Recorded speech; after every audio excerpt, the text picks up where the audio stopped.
ಮನೆಯಲ್ಲಿ ಮದುವೆ ವಾರ್ಷಿಕೋತ್ಸವ, ಜನ್ಮ ದಿನಾಚರಣೆ, ಗೃಹ ಪ್ರವೇಶ, ಪುಣ್ಯತಿಥಿ ಇನ್ನಿತರ ಕಾರ್ಯಕ್ರಮಗಳಿದ್ದರೆ ಇಂಥ ಕಾರ್ಯಕ್ರಮಗಳಿಗೆ ದುಂದು ವೆಚ್ಚ ಮಾಡೋ ಬದಲಾಗಿ ಅನ್ನದಾನ ಮಾಡಿ ಪುಣ್ಯವಂತರಾಗಿ. ನಿರಾಶ್ರಿತರಿಗೆ ಅನ್ನದಾನ ಮಾಡಲು ನಮ್ಮ ಜೊತೆ ಕೈ ಜೋಡಿಸಿ ಮಾನವೀಯತೆಯ ಹೃದಯವಂತರಾಗಿ. ಅಪ್ಪು ಆಸರೆ ನಿರಾಶ್ರಿತರ ಅನ್ನದಾಸೋಹ, ಸೇವೆ ನಮ್ಮದು, ಸಹಾಯ ನಿಮ್ಮದು. ನಮಸ್ಕಾರ ವೀಕ್ಷಕರೇ, ಜನನಾಯಕ ಅಪ್ಪು ಟಿ ವಾಹಿನಿಯ ಸಮಸ್ತ ವೀಕ್ಷಕ ಬಂಧುವಿಗೆ ಸ್ವಾಗತ. ನಾನು ಹೊನ್ನೂರು ಸ್ವಾಮಿ. ಆತ್ಮೀಯ ಸ್ನೇಹಿತರೆ, ನಿಮ್ಮ ಒಂದು ಸಹಕಾರದಿಂದ ನೀವು ಕೊಟ್ಟಿರ್ತಕ್ಕಂಥ ಒಂದು ಶಕ್ತಿಯಿಂದ ನಮ್ಮ ಜನನಾಯಕ ಅಪ್ಪು ಟಿ ವಾಹಿನಿ 4ನೇ ವರ್ಷಕ್ಕೆ ಪಾದಾರ್ಪಣೆ ಮಾಡ್ತಾ ಇದೆ.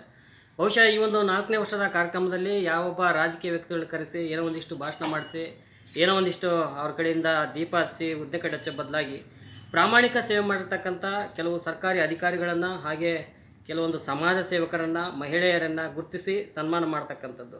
ಗ್ರಾಮ ಪಂಚಾಯತಿ ವಿಷಯದಲ್ಲಿ ಭಾಳಷ್ಟು ಮುತುರ್ಜಿ ವಹಿಸಿ ಕೆಲಸ ಮಾಡ್ತಕ್ಕಂಥ ಏಕೈಕ ಅಧಿಕಾರಿ ತಾಲೂಕು ಪಂಚಾಯತಿ ಕಾರ್ಯನಿರ್ವಾಹಕ ಅಧಿಕಾರಿಗಳು ಮಡಗಿನ ಬಸಪ್ಪ ಅವರು.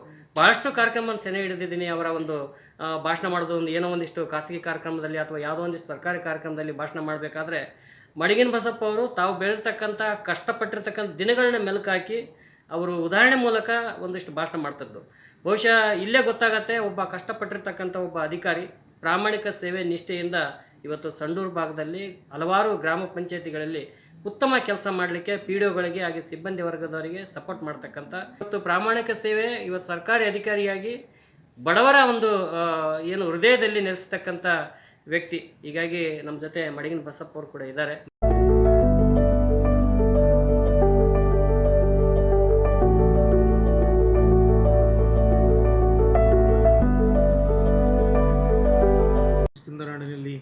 ಒಂದು ಜನಪ್ರಿಯ ಆಗಿರ್ತಕ್ಕಂಥ ಒಂದು ಚಾನಲು.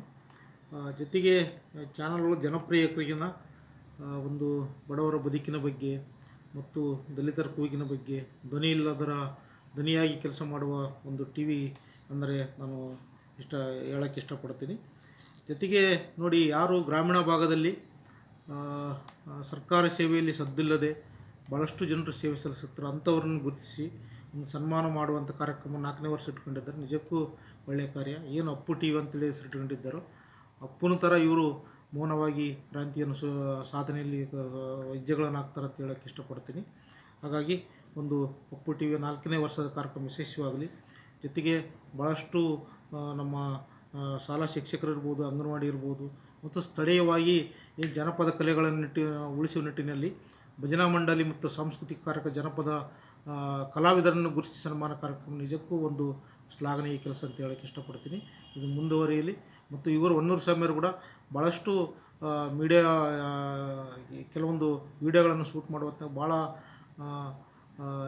ಏನು ಎಲ್ಲರಿಗೂ ಆಸರೆ ಆಗಿರ್ತಕ್ಕಂಥ ಮತ್ತು ಧ್ವನಿಯಾಗಿರ್ತಕ್ಕಂಥ ಚಿತ್ರಗಳನ್ನು ಮುಂದೆ ಮೂಡಿ ಬರಲ್ಲ ಅಂತ ಹೇಳುತ್ತಾ, ಮತ್ತು ವಿಶೇಷವಾಗಿ ಈ ಭಾಗದಲ್ಲಿ ಏನು ಮೂಲಭೂತ ಸಮಸ್ಯೆಗಳಿದಾವೆ ಆ ಸಮಸ್ಯೆಗಳ ಧ್ವನಿಯಾಗಿ ಈ TV ಮುಂದೆ ಕೆಲಸ ಮಾಡಲ್ಲ ಅಂತೇಳಿ ಶುಭ ಹಾರೈಸುತ್ತೆ. ಭಾಳಷ್ಟು ತಾವು ಫೀಲ್ಡ್ ವರ್ಕೇ ಜಾಸ್ತಿ, ಭಾಳಷ್ಟು ನೀವೆಲ್ಲ ವಿಸಿಟ್ ಮಾಡ್ತೀರಾ ಸರ್. ಎಷ್ಟು ಮಟ್ಟಿಗೆ ಇಲ್ಲಿ ಗ್ರಾಮ ಪಂಚಾಯತ್ ವ್ಯಾಪ್ತಿಯಲ್ಲಿ ಕೆಲಸಗಳಾಗ್ತಾ ಇದೆ?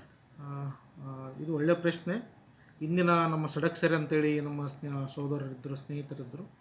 ಅವರು ಏನು ಚಲನವಲನ ಏನು ಭಾಳ ಆ್ಯಕ್ಟಿವ್ ಆಗಿ ಏನು ಕೆಲಸ ಮಾಡಿದ್ದಾರೆ ಅದನ್ನು ಮುಂದುವರಿಸಿಕೊಂಡು ನಾವು ಕೂಡ ಹೋಗ್ತಿದ್ದೇವೆ. ಗ್ರಾಮೀಣ ಭಾಗದಲ್ಲಿ ಇತ್ತೀಚೆಗೆ ನೋಡಿದಾಗ ಮಾನ್ಯ ಶಾಸಕರು ಇರ್ಬೋದು, MP ಮೇಡಮರು, MP ಸಾಹೇಬರು ಇರ್ಬೋದು, ಎಲ್ಲ 90% ಅಭಿವೃದ್ಧಿಯಲ್ಲಿ ತೊಡಗಿಸಿಕೊಂಡು ಮೂಲಭೂತ ಸೌಕರ್ಯಗಳ ಸಂಬಂಧಪಟ್ಟಾಗ ಎಲ್ಲವನ್ನು ಅಭಿವೃದ್ಧಿ ಮಾಡಿದ್ದಾರೆ. ನಮ್ಮದು ಏನಂದ್ರೆಗಿನ ಮೂಲಭೂತ ಸೌಲಭ್ಯಗಳನ್ನು ನೋಡುವುದಕ್ಕೆ ಒಂದು ಪಂಚಾಯಿತಿ ಜವಾಬ್ದಾರಿ ತೆಗೆದುಕೊಂಡ್ರೆ 100% ಗ್ರಾಮೀಣಾಭಿವೃದ್ಧಿಯಲ್ಲಿ ಅಭಿವೃದ್ಧಿ ಆಗಿದೆ ಅಂತ ಹೇಳೋಕ್ಕೆ ಇಷ್ಟಪಡ್ತೀನಿ. ವಿಶೇಷವಾಗಿ ಗ್ರಾಮೀಣಾಭಿವೃದ್ಧಿಯಲ್ಲಿ ಮಾನ್ಯ MP ಸಾಹೇಬರು ಮತ್ತು ಶಾಸಕರು ಮೇಡಮರು ಇಬ್ಬರು ಇನ್ವಾಲ್ವ್ ಆಗಿ ತೊಡಗಿಸಿಕೊಳ್ಳುವ ಪ್ರಯತ್ನ ನೋಡಿದರೆ ಮುಂದಿನ ದಿನ ಇಡೀ ಕರ್ನಾಟಕ ರಾಜ್ಯದಲ್ಲಿ ಒಂದು ಮಾದರಿಯಾಗಿರ್ತಕ್ಕಂಥ ಗ್ರಾಮ ಪಂಚಾಯತ್ ನಿರ್ಮಾಣ ಈಗಾಗಲೇ ಆಗಿದೆ. ನೋಡಿ, ಒಳ್ಳೊಳ್ಳೆ ಬಿಲ್ಡಿಂಗ್ಗಳಾಗಿದೆ, ಅಲ್ಲಿ ಮೂಲಭೂತ ಸೌಲಭ್ಯಗಳನ್ನು ಒದಗಿಸಿಕೊಟ್ಟಿದ್ದೇವೆ. ಜನಗಳಿಗೆ ಸೇವೆ ಒದಗಿಸುವುದು ನಮ್ಮ ಕರ್ತವ್ಯ. ಹಾಗಾಗಿ ಜನಗಳ ಸೇವೆಯನ್ನು ಒದಗಿಸುವ ನಿಟ್ಟಿನಲ್ಲಿ ನಮ್ಮ ಪಂಚಾಯತ್ ತೊಡಗಿಸ್ಕೊಳ್ತಾ ಇದ್ದೀವಿ. ಇನ್ನು ಮುಂದೆ ಬೇರೆ ಬೇರೆ ರೀತಿಯಲ್ಲಿ ತೊಡಗಿಸ್ಕೊಂಡು ನಾವು ಇನ್ನೂ ಜನಪರ ಆಗಿರ್ತಕ್ಕಂಥ ಒಂದು ಪಂಚಾಯತಿಗಳನ್ನು ರೂಪಿಸಿ ಮಾಡೋದಕ್ಕೆ ಪ್ರಯತ್ನ ಮಾಡ್ತೀವಿ. PDOಗಳು ನಮ್ಮಲ್ಲಿ ಒಂದೊಂದು 2 ಪಂಚಾಯತ್ ನೋಡಿ ಒಬ್ಬ PDO ಇರೋದಾರ. ಹಾಗಾಗಿ ಹೊಂದಾಣಿಕೆ ಮಾಡಿಕೊಂಡು ಸಹಕಾರ ಮೂಲಕ ಸಮಯ ಇದೆಯಲ್ಲ, ಆ ಸಮಯ ನಾವು ಪಾಲನೆ ಮಾಡಿದರೆ ಎಲ್ಲ ಸಮಸ್ಯೆಗಳಿಗೆ ಪರಿಹಾರ ಆಗುತ್ತೆ. ಆ ನಿಟ್ಟಿನಲ್ಲಿ ಮಾನ್ಯ ಮೇಲಧಿಕಾರಿಗಳ ಸಲಹೆ ಮತ್ತು ಮಾರ್ಗದರ್ಶನದಿಂದ ನಾವು ಇವತ್ತಿಗೆ ಇಡೀ ಜಿಲ್ಲೆಯಲ್ಲಿ ಎಲ್ಲ ಯೋಜನೆಗಳಲ್ಲಿ ಅಭಿವೃದ್ಧಿಯಲ್ಲಿ ಪ್ರಥಮ ಅಥವಾ ದ್ವಿತೀಯ ಸ್ಥಾನದಲ್ಲಿ ಖಂಡಿತವಾಗಿರುತ್ತೆ. ನರೇಗಾದಲ್ಲಿ ಕೂಡ ಇವತ್ತು ದ್ವಿತೀಯ ಸ್ಥಾನದಲ್ಲಿದ್ದೀವಿ. ಬೇರೆ ಬೇರೆ ಅಭಿವೃದ್ಧಿ ಇದು ನೋಡಿದಾಗ, ಇನ್ನು ಮುನ್ನೋಟಗಳನ್ನು ನೋಡಿದಾಗ ನಾವು 2ನೇ ಸ್ಥಾನ 1ನೇ ಸ್ಥಾನದಲ್ಲಿ ನಿರಂತರವಾಗಿ 1 ವರ್ಷದಿಂದ ನಾವು ಪ್ರಯತ್ನ ಮಾಡ್ಕೊಂತ ಬರ್ತಾಯಿದ್ದೀವಿ. ಯಾವುದರಲ್ಲಿ ಹಿಂದೆ ಇಲ್ಲ. ಅಷ್ಟು ಹಿಂದೆ ಆಗ್ತಾ ಇದೆ ತೆರಿಗೆ ವಿಷಯದಲ್ಲಿ. ಯಾಕಂದರೆ ಅವ್ರಿಗೇನು ಮಾರ್ಗದರ್ಶನ ಇಲ್ವಾ ಅಥವಾ ಸರಿಯಾದ ವರ್ಕ್ ಮಾಡ್ತಾ ಇಲ್ವಾ, ಜನಗಳಿಗೆ ತಿಳುವಳಿಕೆ ಇಲ್ವಾ, ಹೇಗೆ ಅಂತ? ಸಿಬ್ಬಂದಿಗಳ ಕೊರತೆ ಇದೆ. ಬಿಲ್ ಕಲೆಕ್ಟ್ರು ಭಾಳ ವರ್ಷಗಳಿಂದ ನಿಯೋಜನೆ ಆಗಿಲ್ಲ ಮತ್ತು ನೇಮಕಾತಿ ಆಗಿಲ್ಲ.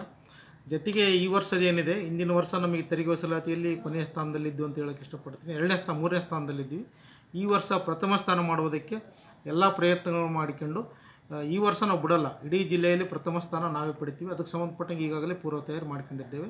ಮತ್ತು ವಿಶೇಷವಾಗಿ ಜಿಂದಲ್ಲು ಮತ್ತು ಬೇರೆ ಬೇರೆ ಗಣಿ ಇಲಾಖೆಗಳಿಂದ ನಮಗೆ ಇನ್ನೂ ಕೊರತೆ ಇದೆ, ಇನ್ನೂ ಬಂದಿಲ್ಲ ಹಿಂದಿನ ವರ್ಷದ್ದು.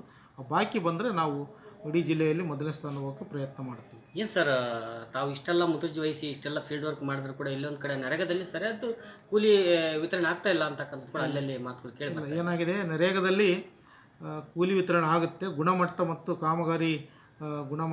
ಕಾಮಗಾರಿಯ ಏನು ಅಳತೆ ಸಂಬಂಧಪಟ್ಟಂಗೆ ಕೆಲವೊಂದು ವ್ಯತ್ಯಾಸಗಳು ಕಂಡು ಬಂದಾಗ ಕೂಲಿ ಕಡಿಮೆ ಬಿದ್ದಿರ್ತದೆ. ಹೊರತುಪಡಿಸಿ ಯಾವುದೇ ಕಾರಣಕ್ಕೂ ಕೂಲಿ ಕಡಿಮೆ ಮಾಡೋದಿಲ್ಲ. ಇಲ್ಲಿ ಏನಂದರೆ ಜನಗಳು ತೊಡಗಿಸ್ಕೊಳ್ಬೇಕು.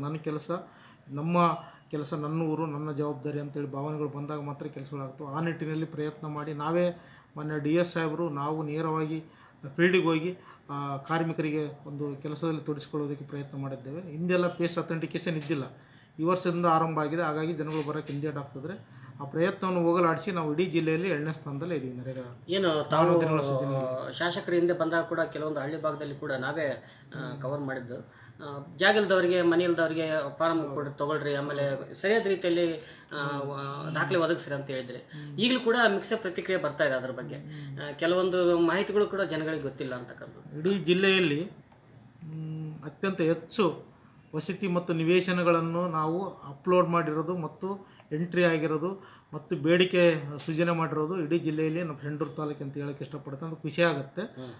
ಹಾಗಾಗಿ ಮುಂದಿನ KMRC ಯೋಜನೆಯಡಿಯಲ್ಲಿ ಏನು ಮೈನಿಂಗ್ ಇದು ಫಂಡ್ ಇದೆ, ಅದರ ಅಡಿಯಲ್ಲಿ ಸುಮಾರು ಒಳ್ಳೆಯ ಮನೆಗಳನ್ನು ಮತ್ತು ನಿವೇಶನಗಳನ್ನು ಕೊಡುವುದಕ್ಕೆ ಈಗಾಗಲೇ ಸಿದ್ಧತೆ ಮಾಡಿಕೊಂಡಿದ್ದೇವೆ. ತಹಸೀಲ್ದಾರ್ ಕಡ್ಲಿದ್ದಿರ್ಬೋದು, ನಮ್ಮ CO ಸರ್ ಕಡ್ಲಿದ್ದಿರ್ಬೋದು, ಈಗಾಗಲೇ ಪಟ್ಟಿ ಒಯ್ದು ಅಂತಿಮಗೊಂಡರೆ ಖಂಡಿತವಾಗಿ ಈ ಭಾಗದ ಬಡವರಿಗೆ ಒಳ್ಳೆಯ ನಿವೇಶನ ಮತ್ತು ಮನೆಗಳನ್ನು ಆಶ್ರಯಾಗಿ ಸಿಗುತ್ತೆ ಖಂಡಿತವಾಗಿ.